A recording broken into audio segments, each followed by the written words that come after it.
Également la représentante de la succession Consuelo de Saint-Exupéry, Madame Martinez Fructuoso, le co-commissaire de l'exposition et écrivain et biographe, Monsieur Alain Villefondelay, le service de la culture, bien sûr, et vous, chers visiteurs du Boléro, amis du Boléro et surtout public pour cette magnifique exposition. C'est évidemment avec une très grande fierté et une émotion profonde que j'ai l'honneur d'ouvrir cette exposition qu'on peut qualifier d'exceptionnelle, consacrée au couple Consuelo et Antoine de Saint-Exupéry, La Rose et son prince. Le titre annonce déjà un décentrement, ou presque une inversion, de l'approche de la vie du pilote, écrivain et militaire que nous connaissons depuis notre tendre enfance. C'est son épouse qui est ici pour nous, aussi plus que jamais, mise en avant. Sans doute beaucoup d'entre nous, comme moi, avons un frisson géant à la simple évocation du Petit Prince.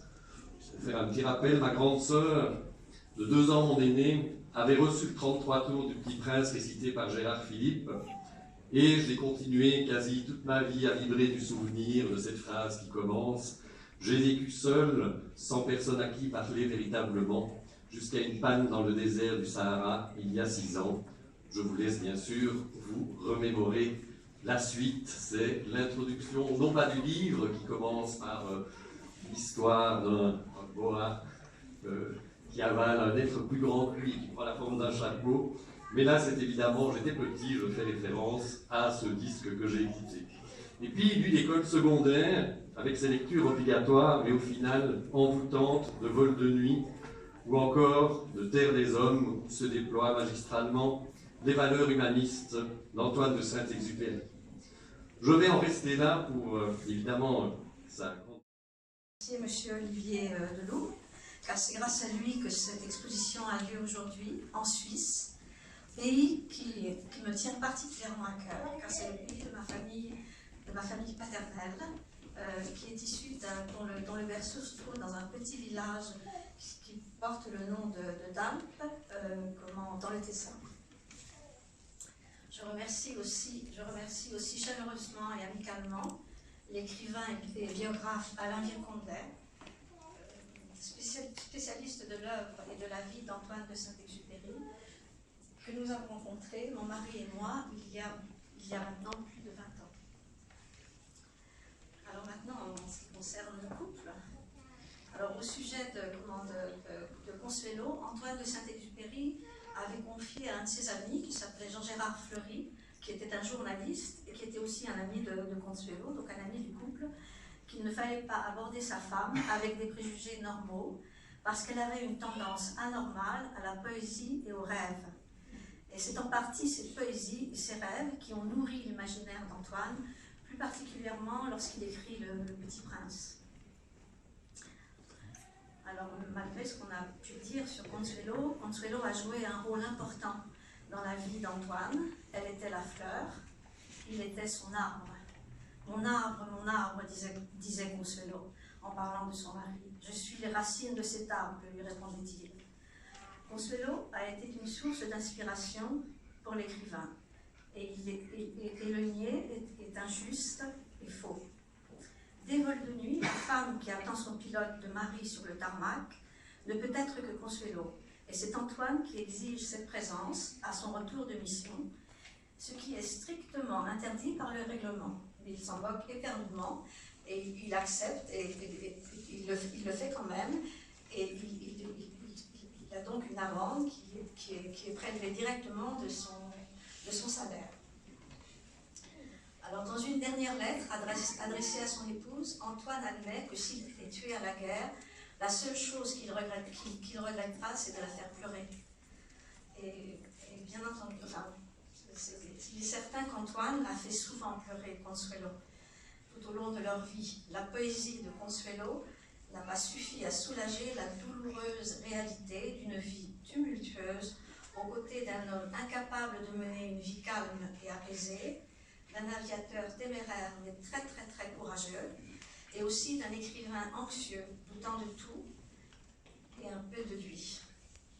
Consuelo avait l'habitude de résumer cette situation dans une formule synthétique. Être la femme d'un pilote, c'est une vocation, Être la femme d'un écrivain, c'est un sacerdoce. Alors, Consuelo était une artiste, et c'est grâce à sa peinture qu'elle a supporté cette vie trépidante, menée tambour battant à travers le siècle et le monde entier. Très proche des peintres surréalistes et du milieu artistique de l'époque, elle était l'amie de Dali, de Dominguez, de Derain, chez lequel elle avait l'habitude de se réfugier quand les choses n'allaient pas très bien, et de bien d'autres artistes encore. Et c'est auprès d'eux, bien entendu, qu'elle reprenait des forces, qu'elle se ressourçait. Après la disparition d'Antoine en 1944, Consuelo perpétuera le souvenir de son mari en parcourant le monde au gré des manifestations et commémorations en l'honneur d'Antoine, illustrant ainsi par-delà la mort la fameuse phrase du renard au Petit Prince: « Tu deviens responsable pour toujours de ce que tu as apprivoisé ».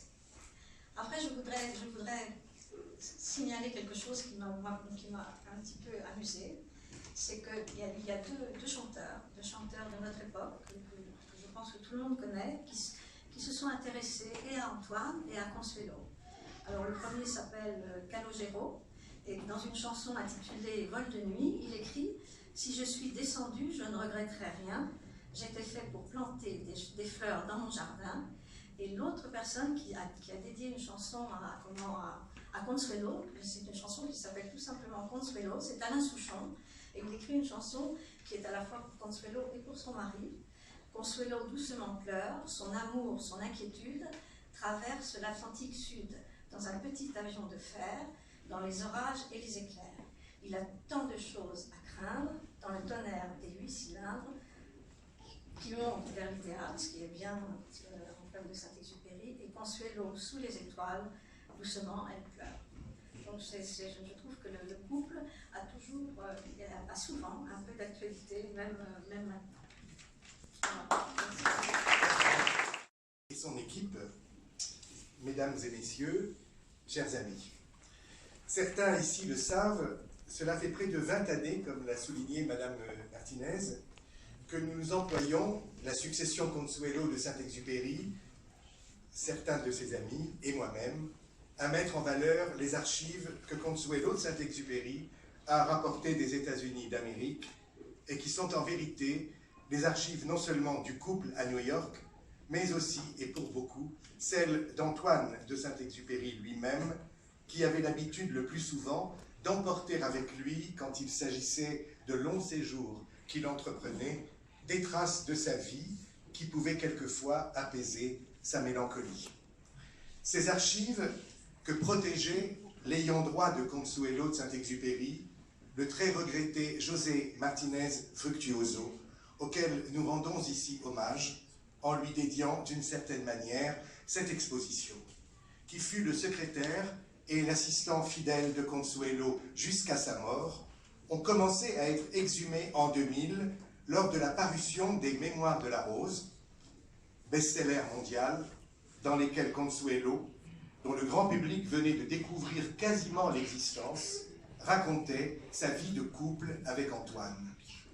L'événement, relayé par Bernard Pivot, traduit en plus de 20 langues dans le monde, installa dès lors dans le paysage littéraire un couple de légendes, à l'instar de ceux auxquels le XXe siècle a rendu hommage. Apollinaire, Marie Laurencin, Camus, Maria Casares, Sartre et Simone de Beauvoir, Aragon et Elsa, Éluard et Neusch, etc.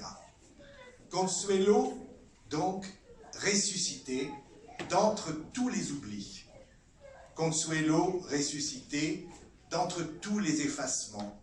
Consuelo, ramené enfin à la lumière, avec ses défauts et ses qualités, sa beauté et sa jeunesse, sa modernité et son intelligence de poète.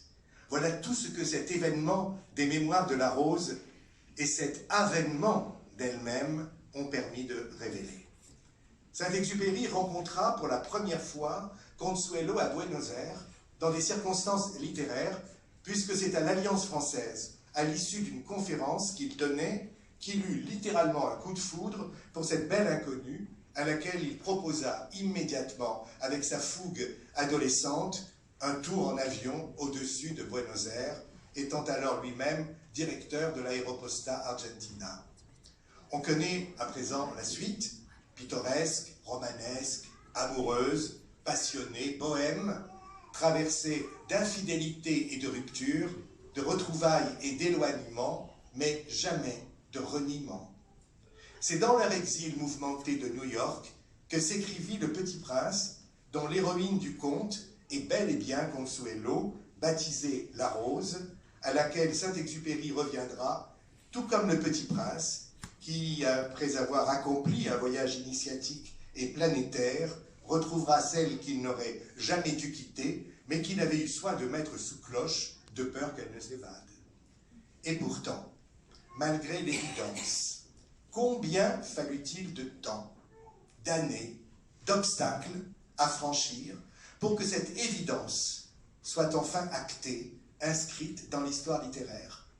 Et l'est-elle encore tout à fait?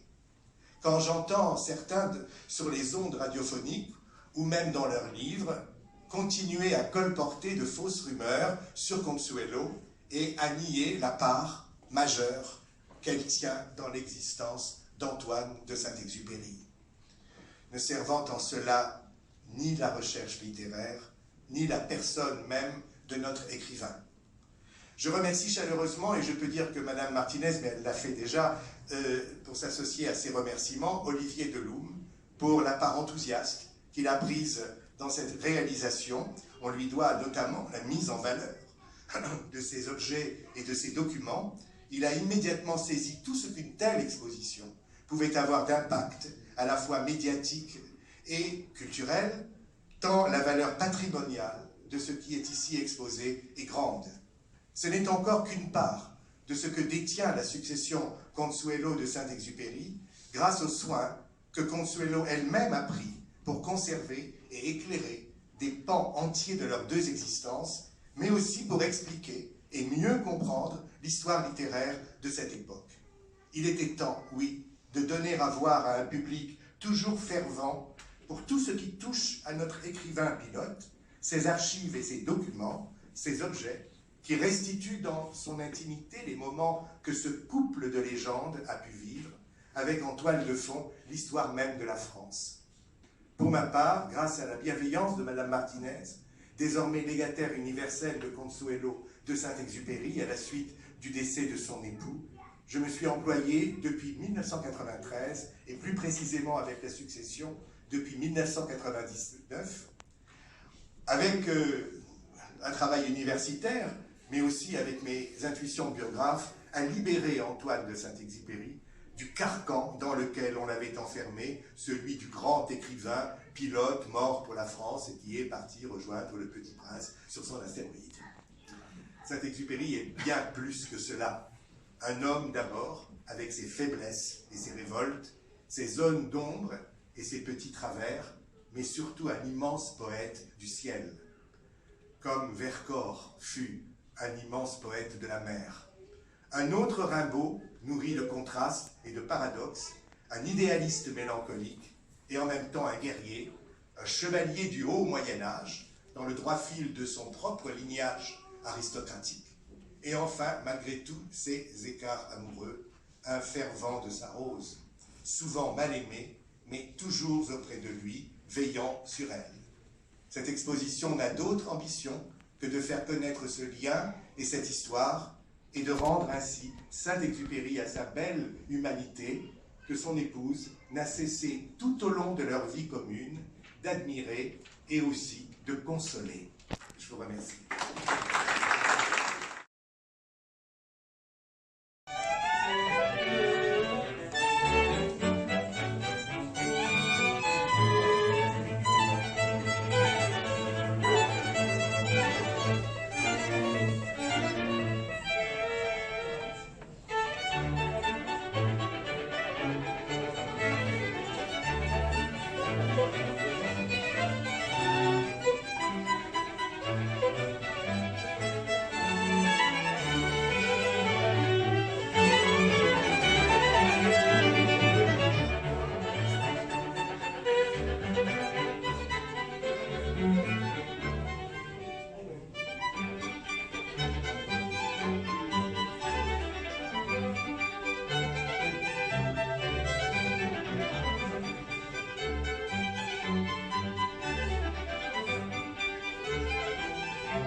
ça, vous verrez peut-être ce qu'elle...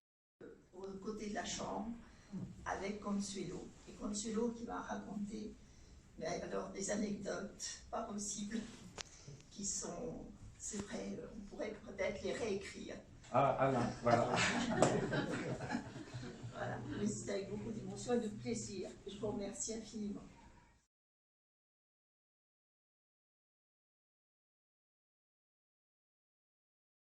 Au côté de la chambre, avec Consuelo. Et Consuelo qui m'a raconté, mais alors des anecdotes pas possibles, qui sont, c'est vrai, on pourrait peut-être les réécrire. Ah, Alain, voilà. Voilà, mais c'était avec beaucoup d'émotion et de plaisir. Je vous remercie infiniment.